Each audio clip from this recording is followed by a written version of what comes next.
Boa noite. Tá, não estou ouvindo nada aqui. Eita, eu trouxe quebrado, a minha filha. Trouxe quebrado. Aqui, eu trouxe quebrado. Ah, não.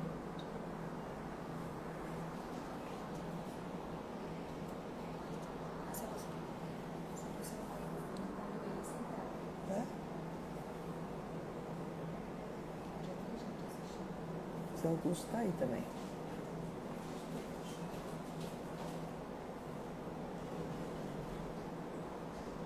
Maria, eu começo quando?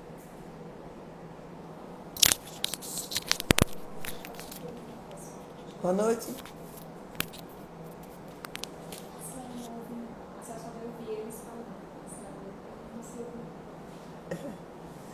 Boa noite a todos.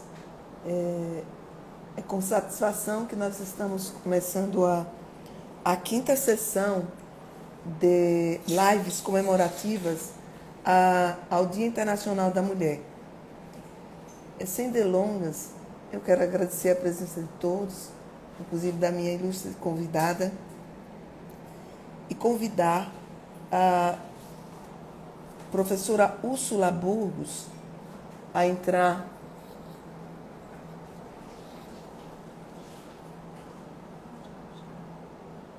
Úrsula, ela é a atual presidente da Sociedade Brasileira de Cardiologia, Regional Sergipe, professora do curso de Medicina da Universidade Tiradentes, doutora em Ciências da Saúde, Cardiologia e especialista em Medicina Interna pela Sociedade Brasileira de Clínica. Ele é doutor em Cardiologia pelo INCOR, da Faculdade de Medicina da USP, pós-doutorado na Yale University, USA, professor adjunto em Cardiologia da Universidade Federal de Sergipe, coordenador da emergência da cardiologia do Hospital São Lucas em Redidol. Composta a mesa, inclusive por mim,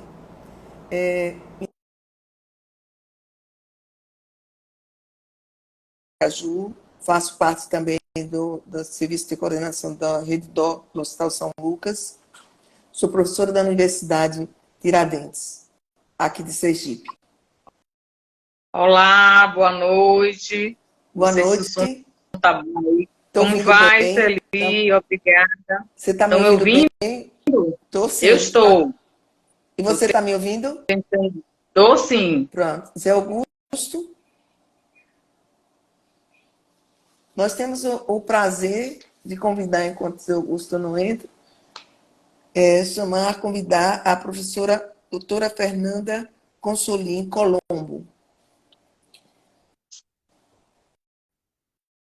A professora, ela é da livre docente de cardiologia da USP, médica assistente da unidade de hipertensão do INCOR. Tenho a grata satisfação, pode... Vamos aguardá-la. Você ver. Tá, Úrsula.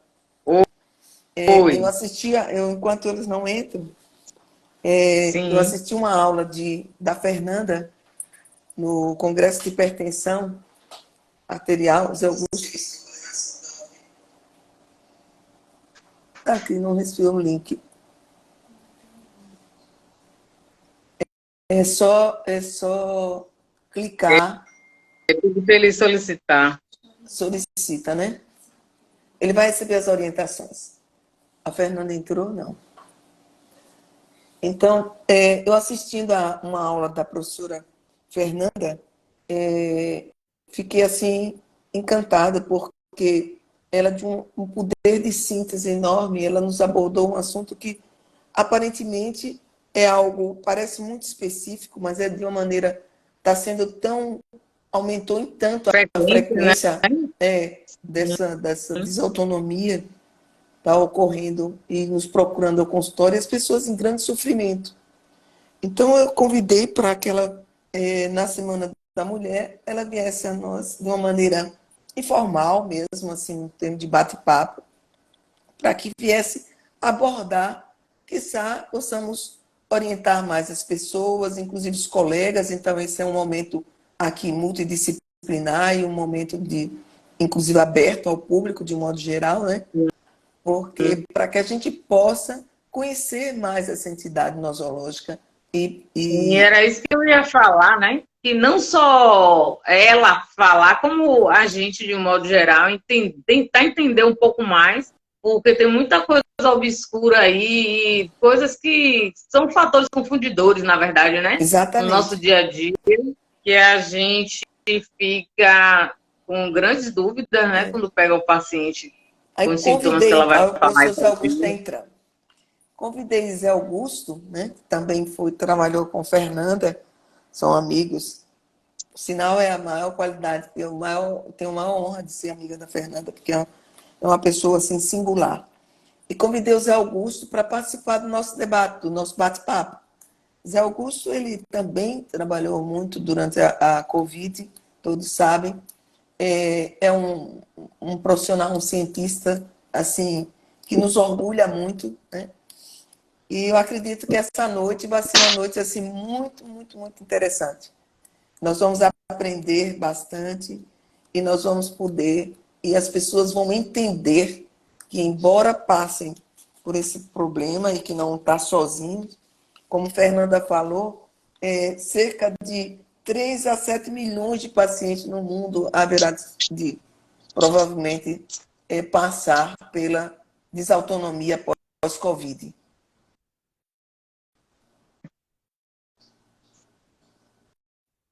Zé Augusto entrou aí. Opa, que Boa noite. Desculpe aí. Boa noite. Estava falando aqui sobre você, dizendo suas credenciais e o quanto você nos orgulha, né?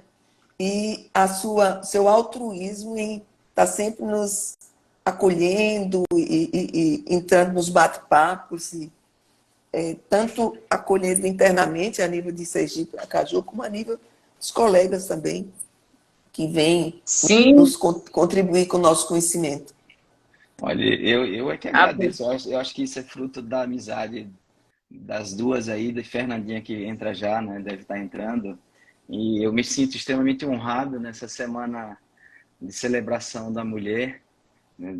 Então, eu participar desse clube da Luluzinha é uma coisa assim realmente que me honra muito, tá? Vai ficar dos pontos de destaque do meu currículo, digamos assim. Então, eu estou muito feliz. E o tema que vocês escolheram é um tema fascinante para a gente bater um papo mesmo. Acho que o senhor já começou a conversar um pouco sobre a especificidade, e você também, Celine. Então, acho que é importante a gente discutir, né, um pouco esse tema que ainda vai permanecer nas nossas vidas médicas durante um longo tempo, né?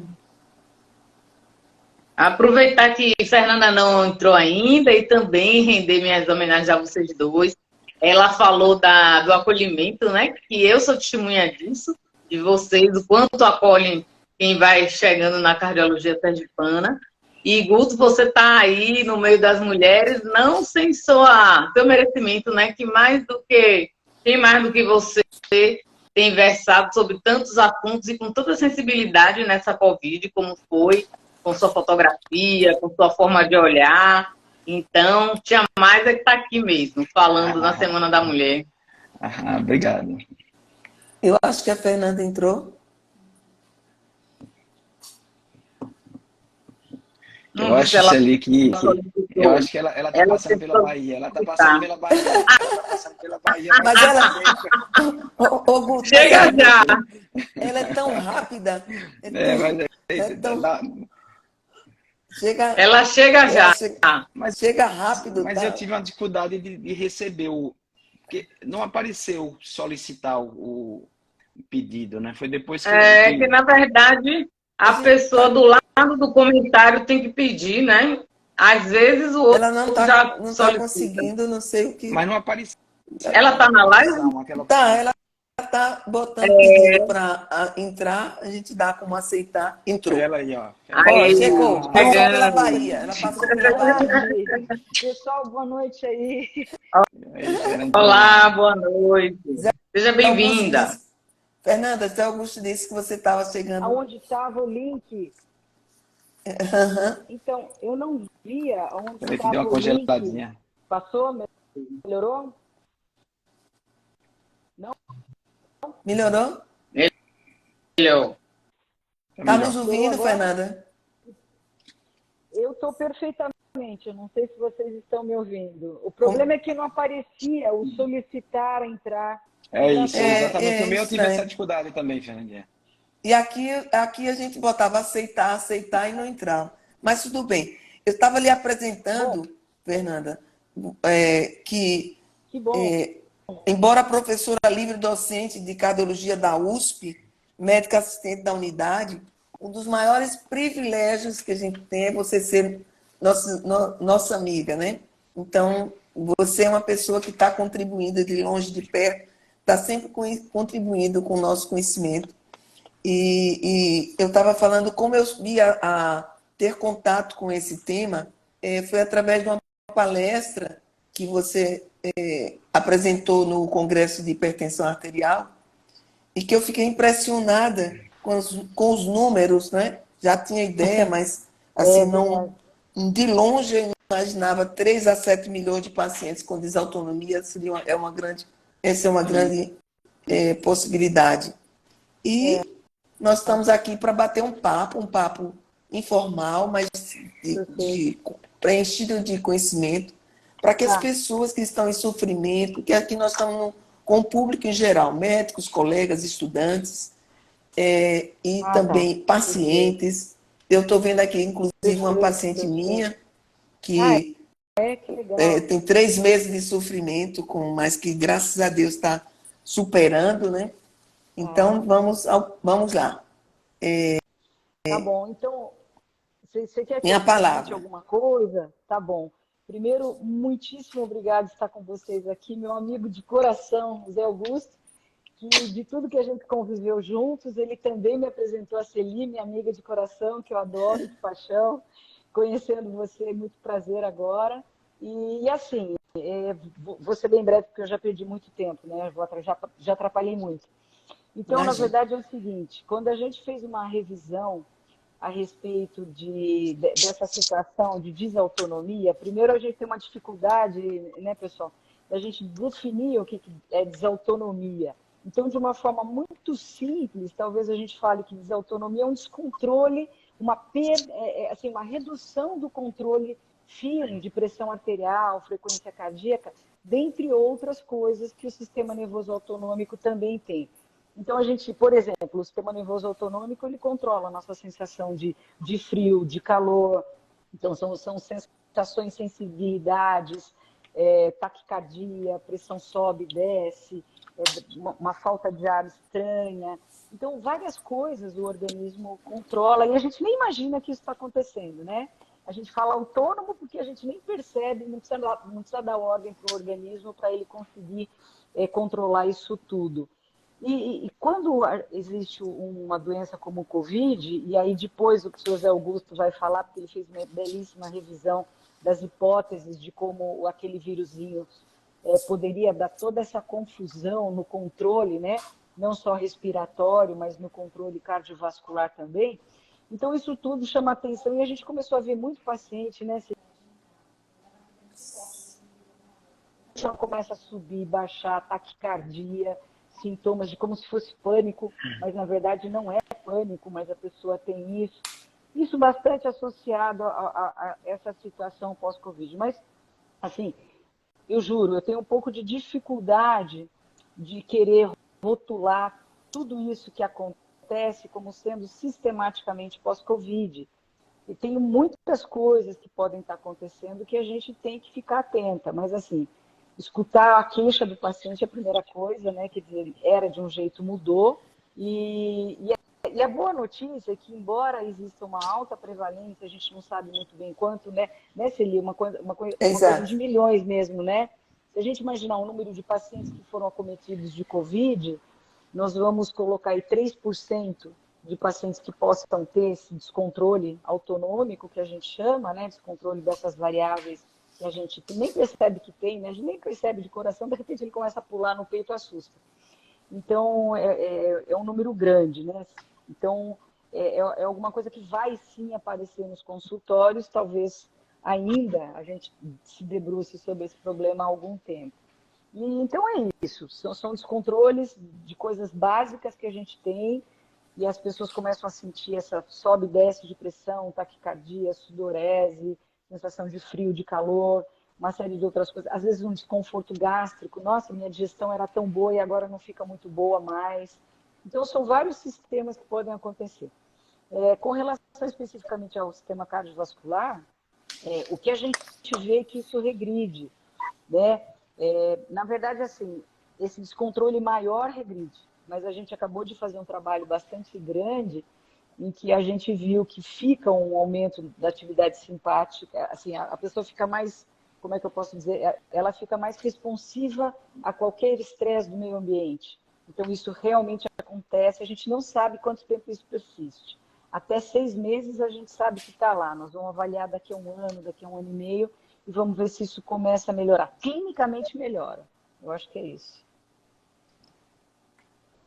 Zé Augusto? Como você falou, né?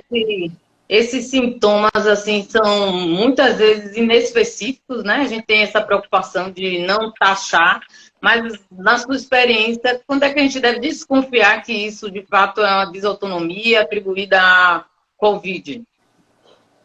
Sua pergunta é muito, muito boa e muito difícil de responder. Depois eu quero para mim é o Zé Augusto, desculpa, todo mundo chama ele de Guto, mas eu não me acostumo a chamar ele de Guto, é Zé Augusto.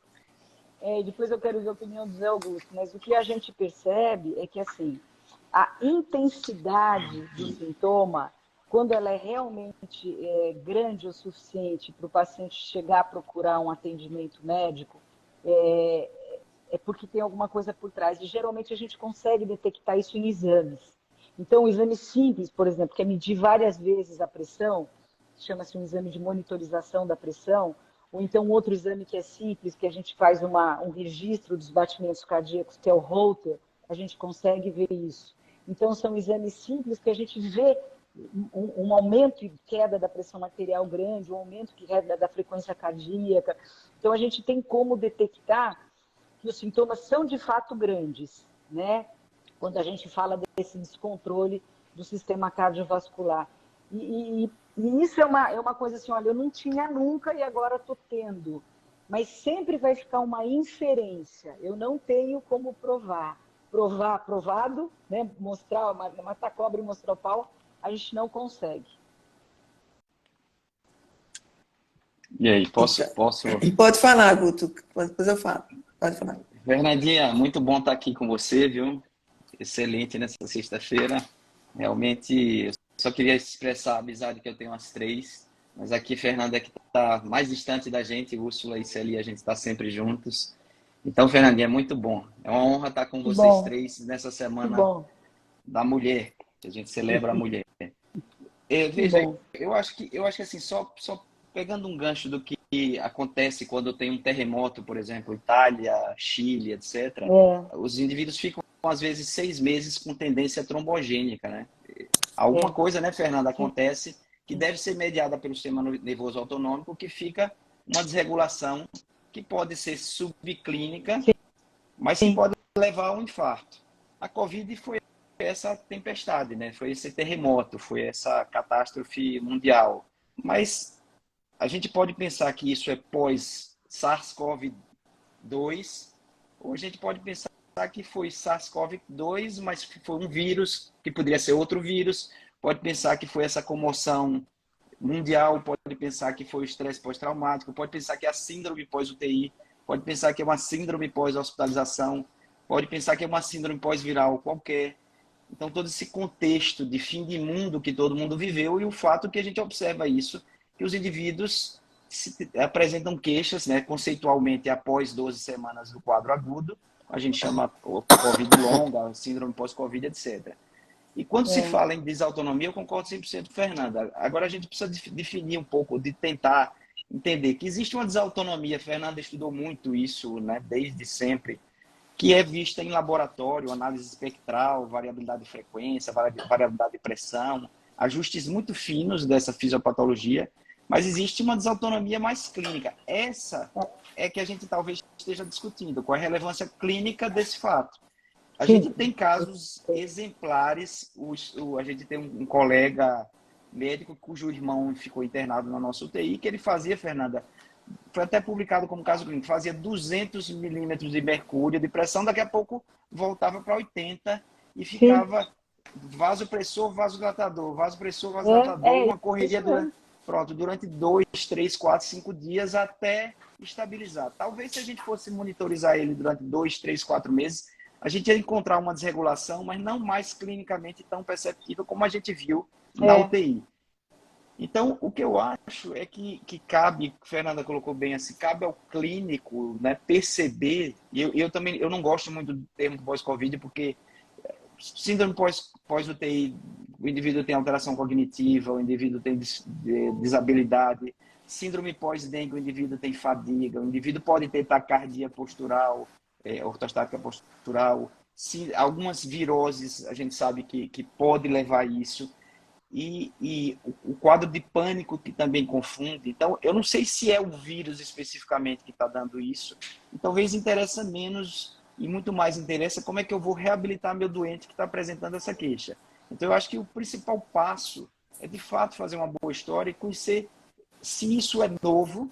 Eu tenho indivíduos que parece que é pós-Covid, mas quando você vai lá atrás, o indivíduo já tinha um comportamento de pânico, já tinha uma taquicardia que ele não sabia explicar muito bem, ele já tinha um esquecimento, já batia o carro. Eu tenho pacientes que ele se referia depois da Covid batia o carro, mas ele já batia o carro, já tinha um déficit de atenção associado, etc. Então, eu acho que cabe ao clínico examinar bem e dar um diagnóstico holístico, né, do que está acontecendo com o indivíduo. Alguns indivíduos eles vão ter que ir para a reabilitação, alguns indivíduos talvez vão ter que ir para um tratamento específico dessa taquicardia postural, que é meio difícil. Alguns indivíduos vão ter que ir para o psicólogo, psiquiatra, etc., porque é o que está pegando, é o sistema nervoso autonômico, mas mais na esfera psíquica, etc. Então, eu acredito que o clínico precisa realmente ter uma visão bem sistêmica do seu doente e saber quais os setores da funcionalidade dele estão de fato comprometidos. Uma vez caracterizando uma POTS, né, que tem critérios, ainda é 30, né, Fernanda, abatimentos, né? O aumento de de incremento excessivo, eu acho que de 20 para cima. Você faz o tilt, você faz o tilt, e se tiver um incremento excessivo, postural, e tiver um incremento excessivo, você faz o diagnóstico. E aí sim, você fecha e vai tratar. Mas seguramente a desautonomia ou a desregulação autonômica pós-Covid existe, mas eu diria que pós-Covid de sensu lato, com todos os comemorativos que a gente teve nessa pandemia, né? Perfeito. Muito bem, muito interessante esses que vocês expuseram. E, assim, eu tive a oportunidade também, eu não tive muita atuação em terapia intensiva, embora tantos anos de terapia intensiva durante a Covid. Mas o que tem me chamado a atenção é o fato de agora 2, 3 meses, pacientes com 2, 3 meses de pós-Covid, ficar com essa queixa, sem passar por aquela fase aguda, extremamente traumática. Então, eu tenho uns 2 meses que me chegou uma paciente no consultório, praticamente sem condições de trabalhar, mas totalmente desanimada por questões que não conseguia, era tonta, era com mal-estar, taquicardia, dor torácica. Então, assim, ela já estava pensando, como ela tinha um alto nível de conhecimento, da área, tem bastante conhecimento, então ela dizia, mas eu nunca fui assim, eu não estou sendo completamente diferente, era como se fosse desfalecimento, ela descrevia perfeitamente. Então, não era, apesar de que já estava ela mesma se achando que psicologicamente não estava bem, porque não acreditava no que estava sentindo. Entendeu? Então, o diagnóstico, ele realmente é extremamente difícil. Mas eu tenho um professor que dizia assim, se a gente não pensar, a gente não diagnostica. Perfeito. Então, o fato de a gente estar em mente, né, isso, e não ser tratado, porque mulher, devido à baixa representatividade em tudo, muitas vezes ela chega até no pronto-socorro infartada e não se acredita que ela está infartando. E se delonga, não é verdade? Então, a gente ter esse cuidado para não entrar só pelo lado psicológico e deixar de contribuir para uma recuperação talvez até um pouco mais precoce. E o que me chamou a atenção, por exemplo, essa paciente ela fazia 180 e 90 de pressão e no consultório chegava a 100 de pressão sistólica. Ela caía 50, 60 milímetros, assim, era só deixar. Ela ia, e com todos os sintomas. Era impressionante. Eu pergunto vocês, isso é só uma característica? Não é só uma característica. Como o Augusto já falou, tem vírus que fazem acontecer isso também. É uma reação inflamatória, né? Tem outros vírus que também levam a essa situação. Aí, o que conforta essa paciente? O que elas precisam saber como paciente para ser alertado desse desconforto, que alguns se queixam de cansaço, outros de fadiga, outros de palpação, outros de dor torácica. Enfim, o que um leigo, uma pessoa que não é médico, não é da área de saúde, ser alertado? Porque tem pessoas que estão deixando de trabalhar, porque estão achando que não estão incapazes, porque têm uma fadiga enorme. O que chamou, digamos assim, 3, 4 pontos que chamassem a atenção dessa pessoa para procurar um profissional? O que vocês acham? Fosse assinalar, chamar a atenção, Fernanda. Bom, eu vou pegar alguma coisa que o próprio Zé Augusto e a Úrsula já falaram, que seria assim, a intensidade dos sintomas que o paciente sente, quando é facilmente detectado, no caso do seu paciente, que você mesmo detectou incrementos e quedas significativas na pressão, fica mais fácil o diagnóstico de que existe alguma coisa orgânica. Então, assim, frente a uma intensidade grande de sintomas, então o paciente fica com tontura a ponto de ter a sensação de que vai desmaiar, o coração palpita super muito, sente desconforto, cefaleia, uma síndrome de pânico muito clássica. Eu acredito que nessa intensidade de sintomas, necessariamente, talvez, um bom clínico, às vezes, só no consultório faz o diagnóstico, né? Então o paciente fica deitado um pouquinho, 10 minutos, enquanto se examina o paciente inteiro, aí você tem uma frequência cardíaca. Aí você pede para ele ficar em pé rápido. Se subir mais do que 120 de frequência cardíaca, tem alguma coisa muito descontrolada. Então, no próprio consultório, essa manobra postural já ajuda muito. Outra coisa que pode ajudar bastante são esses exames subsidiários. Aí encarece para o paciente, mas fazer uma monitorização de pressão, uma monitorização da frequência cardíaca dinâmica, que é o Holter, e em algumas situações até o teste de estresse postural, que é o tilt test.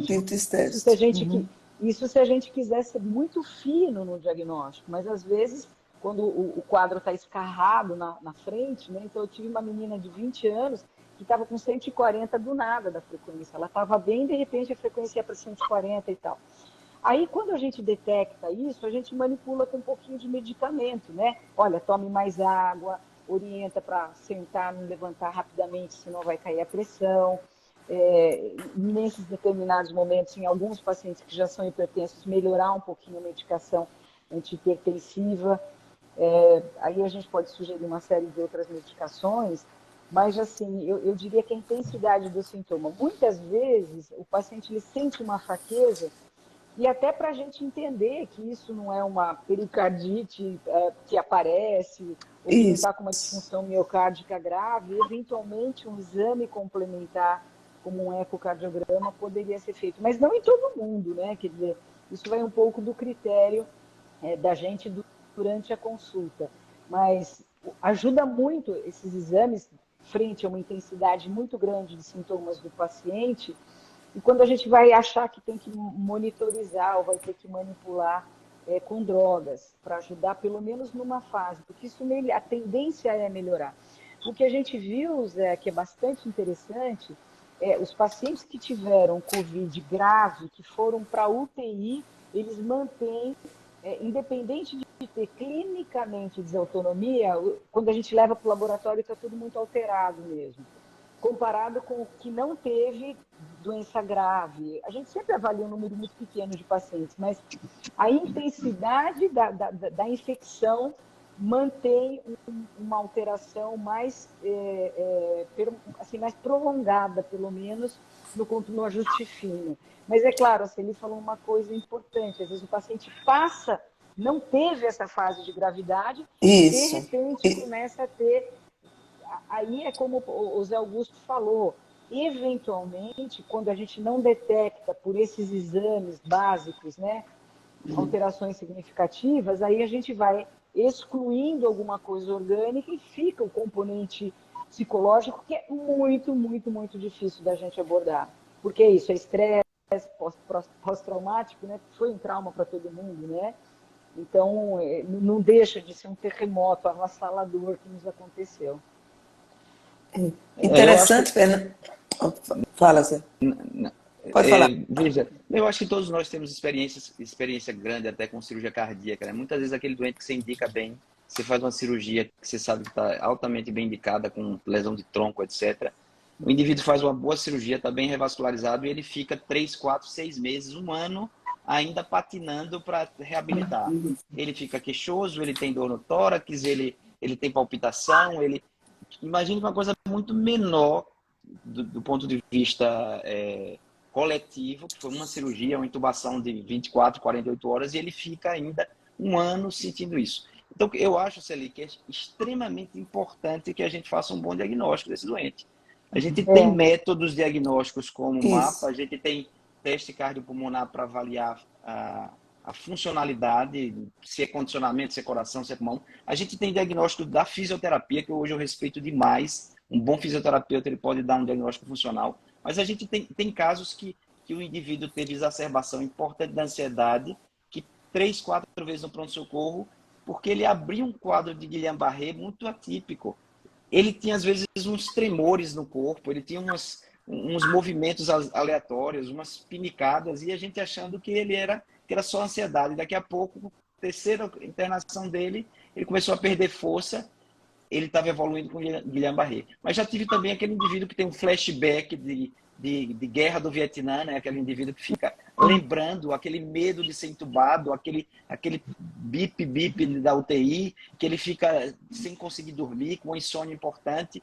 Então, eu acho que cabe ao clínico acolher muito bem esse doente, nunca dizer que é psiquismo versus orgânico. Eu acho que essa briga não existe. O indivíduo deve ter tudo. Agora vamos ver para onde é que eu vou encaminhar. Se ele vai precisar mais de uma reabilitação orgânica, né? A gente tem endócrino, tem hormônio que mexe, tem corticoide, tem drogas, bloqueio neuromuscular. A gente tem esse quadro pós-infeccioso. A gente tem isso, mas também tem o estresse do indivíduo ali numa pandemia onde, sobretudo no início, o medo de morrer é extremamente grande e real, né? Não foi irreal, foi um medo real. Então, eu penso que cabe ao clínico fazer esse diagnóstico. Eu tenho muito medo de sair atirando em muito exame e eu não consegui, porque isso eu acho que é a arte médica. Como é que eu correlaciono 300 achados que eu tenho, 200 achados que eu tenho, 100 achados que eu tenho, com aquele quadro clínico? Às vezes é difícil isso. Então, eu acho que a gente tem que ser realmente tem que ter um tirocínio clínico bastante bem desenvolvido e bem atento para que a gente possa perceber naquele indivíduo, né, onde é que está pegando mais. E, lógico, explorar esses campos que nos parecem lógicos pelo raciocínio clínico. Não é fácil. Todos os especialistas dizem. Essa visão holística talvez é o que seja o ponto principal para a gente reabilitar um indivíduo que tem sintomas pós-Covid. Inclusive, né, Zé Augusto?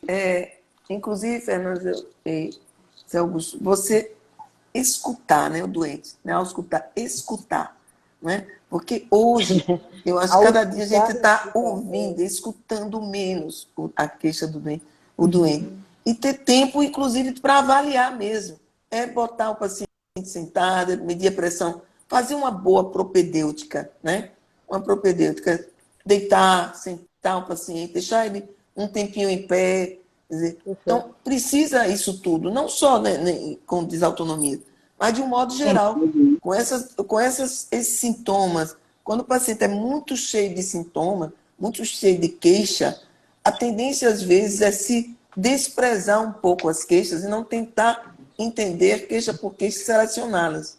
E aí começa a entrar na linha de exames, entrar na linha de uma série de outros fatores, antes mesmo de escutar.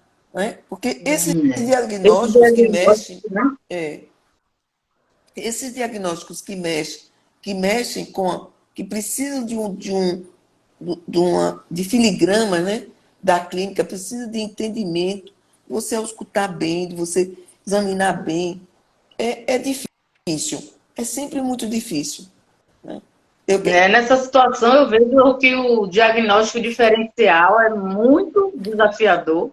E como o Celi falou, e também Fernanda e Zé Augusto um pouco, a sensibilidade, mas também a coisa que é tão tênue, né, entre ser uma coisa e outra. A gente falando aqui, aproveitando, né, que a gente está falando no mês da mulher, a gente veio conversando esses dias, em outros momentos de nossas atividades da SBC, falando sobre as peculiaridades, né, da doença na mulher, e isso aí também é um outro retrato, né? A gente vê que ela acomete desproporcionalmente mulheres e faz essa confusão justo desses sintomas, talvez gerais, sintomas de diaforese, sintomas de lipotímia, de mal-estar, e isso confunde muito a pessoa que está atendendo ali o paciente, nesse sentido, a mulher, no caso, às vezes, muitas vezes, né, desacreditada de seus sintomas, mas ainda o próprio paciente, né, em ser levado a achar que aquilo tudo junto não é nada, não é uma doença específica, e ter esse retardo para poder ser atendido, para poder ter um diagnóstico e, de fato, ser melhor tratado. Mas é um grande desafio a desautonomia, né? Pós-Covid ou não. Eu acho que a gente pode, conversando, a gente sempre vai tendo ideias muito legais. Né? Eu queria tanto que o Zé Augusto voltasse a ficar um mês com a gente aqui, porque ia ser muito interessante.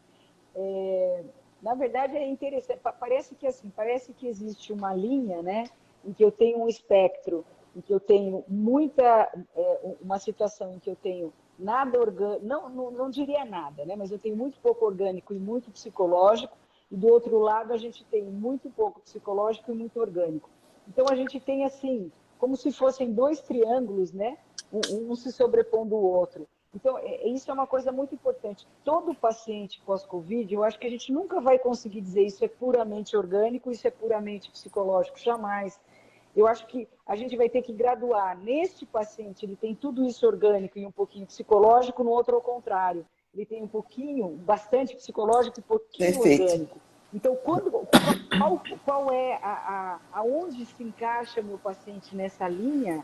É essa arte de escutar o paciente, auscultar o paciente, né? E como já colocaram aqui embaixo, fechar um pouquinho a telinha do computador e olhar no olho dele e saber como que ele era, o que aquilo está afetando a vida dele. Então, aonde está o meu paciente, né?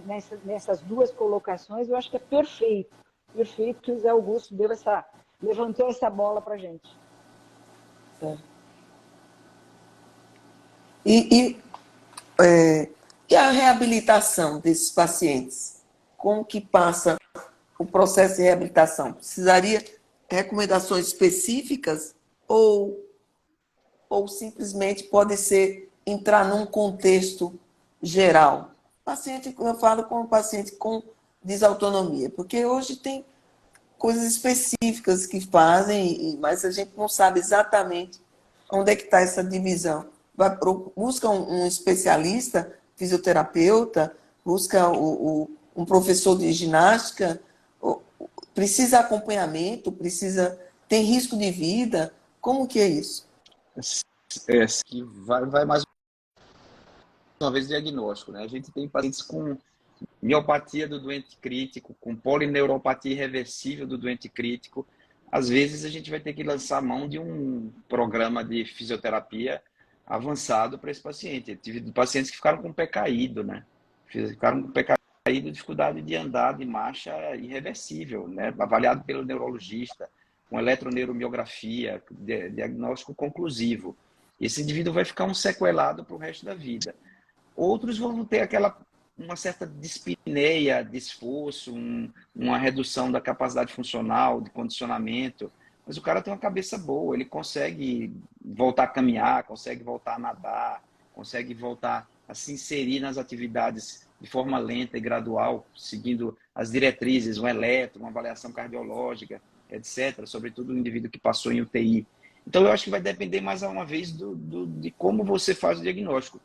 O que é importante a gente entender que o fato de, quando chega um paciente que ele ficou numa UTI, que ele foi entubado, que ele foi crítico, esse indivíduo ele traz consigo uma experiência orgânica e psíquica que a gente que vai ter que tentar aproximar e dimensionar qual foi essa experiência. Só para dar uma ideia, o doente crítico ele fica com a cognição igual de um paciente que teve um TCE moderado ou até um Alzheimer leve. Isso eu estou falando de estudos pré-Covid. Doente que ficou com SARA entubado, ele sai da UTI, às vezes, com a cognição alterada durante meses.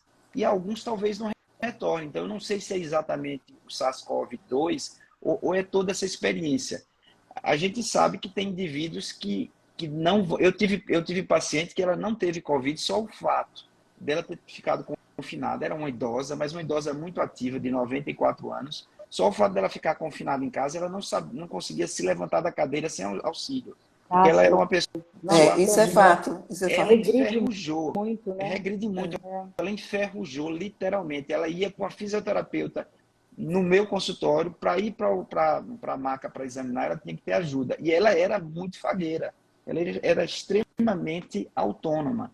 Ela tinha uma autonomia fantástica, intelectual e funcional do ponto de vista motor. Então, eu acho que é o diagnóstico, né? E outra coisa, não é diagnóstico de um clínico, é diagnóstico hoje é time mesmo. Eu preciso do físio, eu preciso do pneu, às vezes, eu preciso do psicólogo, do psiquiatra, né? Eu preciso do endócrino, mexeu com hormônio, mexeu com corticoide, né? Trombose. Então, às vezes o indivíduo sai com uma síndrome pós-TVP, ele sai com síndrome pós-TVP, com edema, precisa reabilitar, isso aí às vezes incomoda. Então, é complexo mesmo. O indivíduo, alterações dermatológicas, essa questão da temperatura, como a Fernanda falou, Fernandinha disse, é interessante, alguns se queixam, isso é um incômodo grande, eles sentem um frio, eles sentem uma dissociação entre a temperatura e o que ele está sentindo. Então, eu acho que a palavra é acolhimento e um diagnóstico refinado. Pronto. Acolhimento foi a palavra, assim, muito pertinente, Guto. O acolhimento, porque assim, eu percebo que na hora que você acolhe o paciente, na hora que você se torna presente, que ele sabe que pode contar com você para passar por aquela fase, e você é mágico, realmente é mágico. Então, começa a entender, a ouvir mesmo as suas recomendações, a entender, e aí deslancha. Eu fiquei muito impressionada, porque, por exemplo, eu tinha conhecimento dos pacientes, e conhecimento dos pacientes graves, de UTI e tal, e tudo mais, e pela minha história de vida, inclusive trabalhando tantos anos em terapia intensiva, a gente percebe isso e sabe como lidar. Mas em pacientes que não foram internados em terapia intensiva, que são até pacientes de caso usual, que pegaram a Covid, ficou Covid leve a moderada, e vir a desenvolver tantos problemas, isso é desnorteante. Então, se você não acolhe o paciente, né, e se você não entende, não tem o conhecimento dessas possibilidades, é desastroso. Eu acho que... Isso é outra coisa que o Guto falou em relação ao time, não só no diagnóstico, claro, mas principalmente no tratamento, né? Como a gente vê que a gente precisa de várias especialidades, de várias áreas. Terapia ocupacional tem sido muito importante para muitos desses pacientes, né? Como essa paciente que ele deu exemplo, para retomar suas atividades. Uma coisa que a gente também tem visto é a situação em que o paciente ele tem outros sintomas, ele já tem outras patologias e ele desenvolve secundária desautonomia. E aí a gente tem essa dificuldade do diagnóstico propriamente. E aí eu queria ver, Fernanda tem experiência com isso, tem algum papel, por exemplo, o uso do Doppler transcraniano? O que você tem visto, assim, de um modo geral?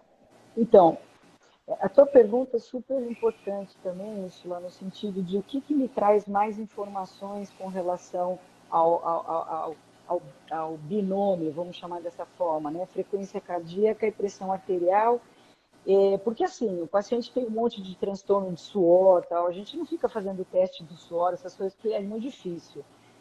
As coisas de temperatura também, a gente poderia ver se ele tem uma alteração de sensibilidade com testes rápidos no consultório. O Doppler transcraniano, às vezes, ele funciona durante o tilt test.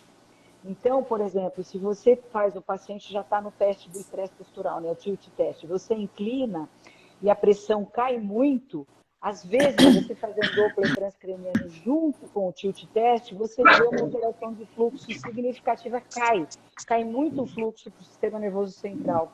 Isso é muito frequente, às vezes, em idosos, porque já tem um monte de lesão, né, que não deveria acontecer, mas tem um monte de lesão em carótidas, artérias intracerebrais. Então, o Doppler transcraniano ajudaria nesse momento de uma forma mais intensa. Os exames básicos que eu acho que, se a gente quiser lançar a mão, são esses que foram já comentados: o mapa, a monitorização, o Holter, o tilt test, o teste cardiopulmonar, como o Zé Augusto falou, valoriza-se muito isso, né? Agora, pegando, eu acho que com isso dá para a gente ter bastante certeza da intensidade dos sintomas que o paciente tem a ponto de aparecer nesses exames, né? Então, quando aparecem nesses exames, essa intensidade realmente é uma primeira possibilidade. Ele tem essa desautonomia, a pressão cai muito, a frequência cardíaca sobe demais, que é aquela síndrome da taquicardia inapropriada, né? O cara nem bem fica em pé, a frequência já vai a 140. O que a gente sugere muito é que, nesses casos, sempre que o paciente não tiver nenhuma contraindicação a tomar bastante água, então a ingesta aumentada de líquido, desde que não seja um paciente miocardiopata grave, aquelas coisas que a gente tem que restringir a água, mas em alguns momentos a gente tem até que tirar diurético, né? Porque se o paciente quase sempre. está muito ruim, a gente tira diurético. Então, quando puder tirar um pouco de diurético, legal, dá mais água sempre. E eu não sei a experiência do Zé Augusto, mas a gente está tendo uma boa resposta com treinamento da musculatura respiratória. E é uma coisa muito simples, né? Soprar bexiga. Então, o paciente fica soprando bexiga 10 minutos por dia. Tem todo um aparelhinho chique, né? Que você levanta umas bolinhas, mas na falta do aparelhinho, soprar a caneta Bic ou soprar bexiga é tão bom quanto, né? Então, é uma coisa muito boa, porque você exercita a musculatura respiratória. Você fazendo 15 minutos de manhã, 15 minutos da tarde, no prazo de 2, 3 semanas, a gente já vê uma resposta muito legal. São coisas muito simples. Da taquicardia você fala ou da taquicardia mesmo? Não, da taquicardia é o líquido, né? Do aumentar a quantidade de líquido. Aí do condicionamento você fala. E o condicionamento como todo, inclusive essa falta de ar que você não sabe de onde vem. A falta e a fadiga, né? A tal da fadiga. Daí você fala, não, eu fiz um ergo espirométrico. Tá, mas você pode melhorar a sua capacidade de respirar. Assim, por exemplo, eu sou sedentária, então eu tenho uma capacidade. Se eu treino, minha capacidade melhora muito. Então eu tenho um range, eu tenho um espectro para melhorar muito a minha capacidade respiratória enorme. Então, mesmo quem não tem nada, se fizer exercício respiratório, melhora. Imagina quem está se sentindo-se mal, se fizer esse exercício respiratório, só o treinamento respiratório. Melhora muito. A gente está colocando isso nos pacientes, melhora demais. Fala, Linda. Fernanda, interessante que quem primeiro me falou sobre isso foi meu sobrinho, fisioterapeuta. Ele, durante a Covid, ele usou demais isso. E o que ele me dizia era que, minha tia, a satisfação do paciente, ele se sentir se recuperando, que ele mesmo, o próprio paciente, ele, com a bexiga, ele já ia sentindo o avanço melhorando. Então, isso livrou de muitos problemas psicológicos, inclusive. Aquela coisa, aquela astenia, aquela dificuldade de se reabilitar, se reintegrar. Ele falou bem no auge da pandemia. Viu, Celina, eu queria só pontuar uma coisa que a Úrsula falou, assim, porque eu acho que como tem a plateia eclética, etc., eu acho que existem exames para a gente entender fisiopatologia, para fazer pesquisa, tudo. Eu acho que o Doppler transcraniano ainda está nessa ordem para esse caso. E acho que existem exames que podem ajudar de fato o paciente. Eu acho que o mapa, uma pressão que está oscilando muito, né? A gente tem drogas mais que modulam essa variabilidade. Você tem que evitar hipotensões importantes ou elevações. Por exemplo, o paciente toma anticoagulante, está com pressão subindo para 180, 190, 200, é um risco de sangrar. O teste cardiopulmonar também. Agora, o Doppler, por exemplo, na clínica, o Doppler transcraniano, ele é usado na anemia falciforme até para predição de sangramento, né, cerebral. Mas talvez nesse caso, para entender a fisiopatologia, eu não gosto hoje de confundir a cabeça do meu doente. Eu vou pedir, eu vou achar, o colega vai dar um laudo que tem uma alteração lá e eu vou fazer o quê com esse exame, entendeu?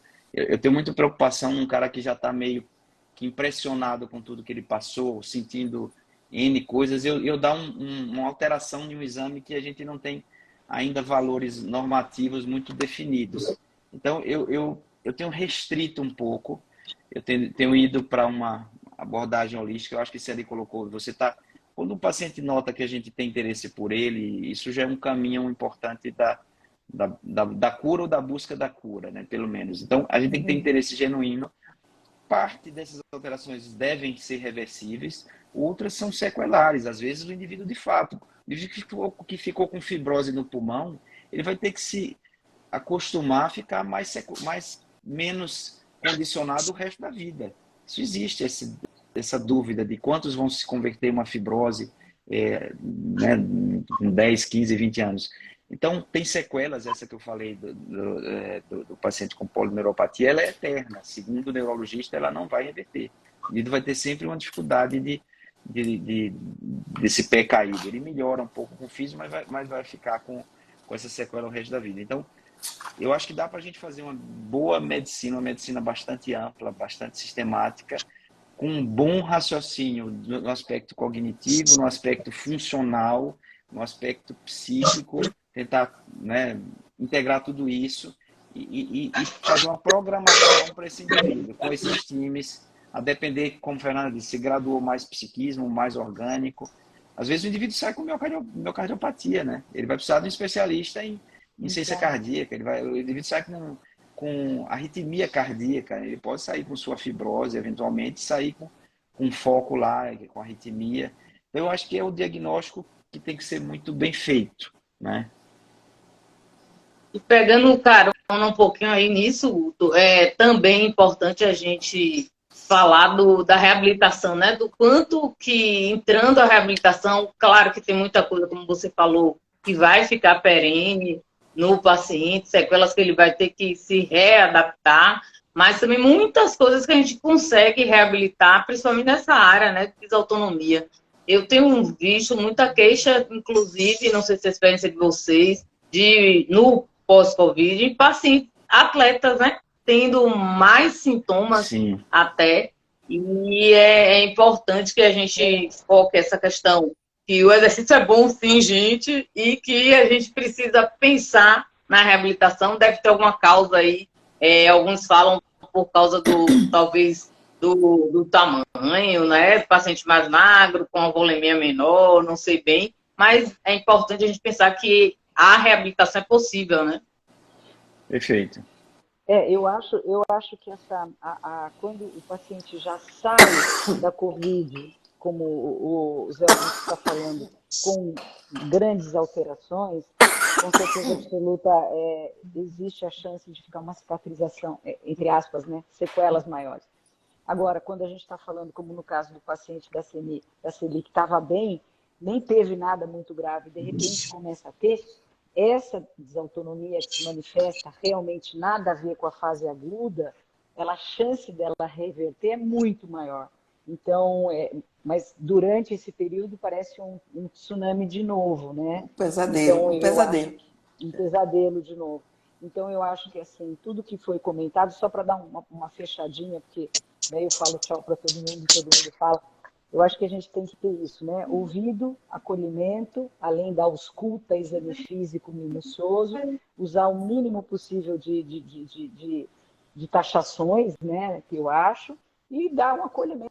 Fala, calma, vai passar, toma água, assopra a bexiga, ou então, quando precisar fazer outras coisas, vamos acalmar, vamos fazer uma terapia, vamos, né, chamar os profissionais que possam nos ajudar e segurar as pontas de todo mundo, porque eu acho que o que mais a gente está precisando nesse momento é que a gente se abrace, cada um dê um braço para o outro, assim, e vamos continuar andando, né?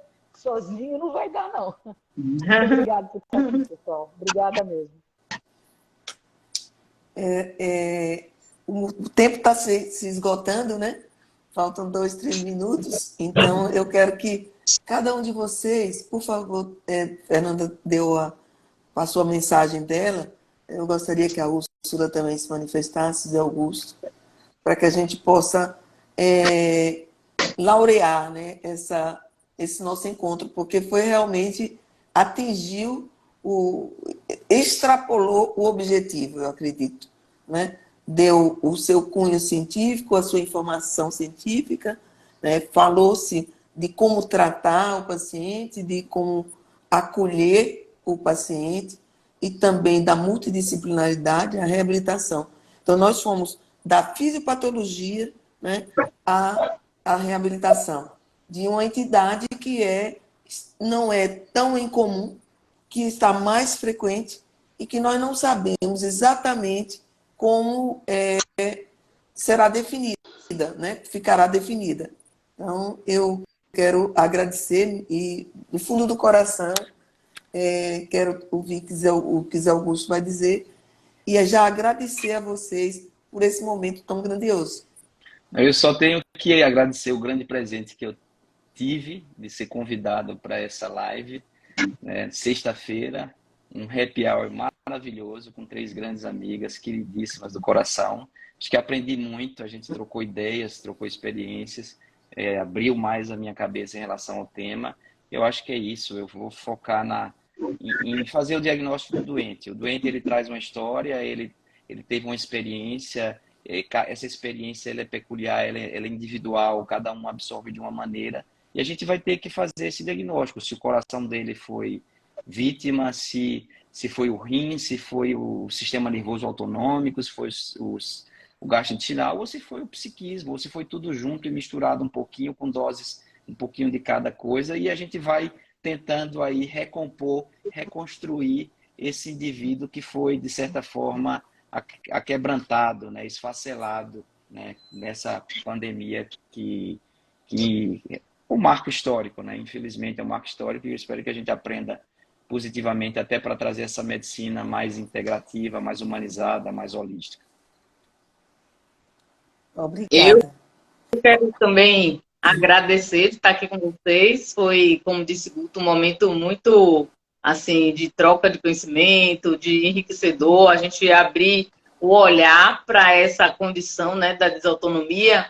Porque se é aquela história, né? Você não sabe o que procura, não reconhece o que acha, então é uma situação que precisa estar no radar da gente na hora de acolher, de receber o paciente.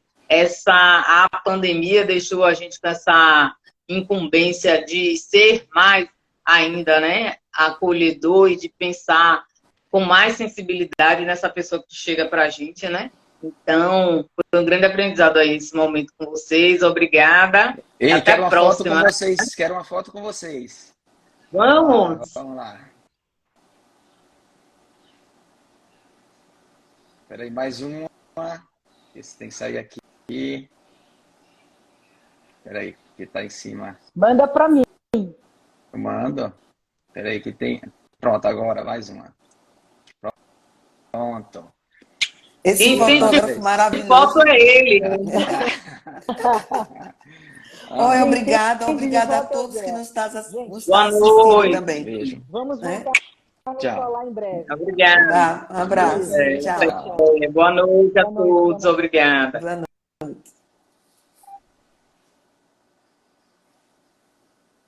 E agora encerrar aqui.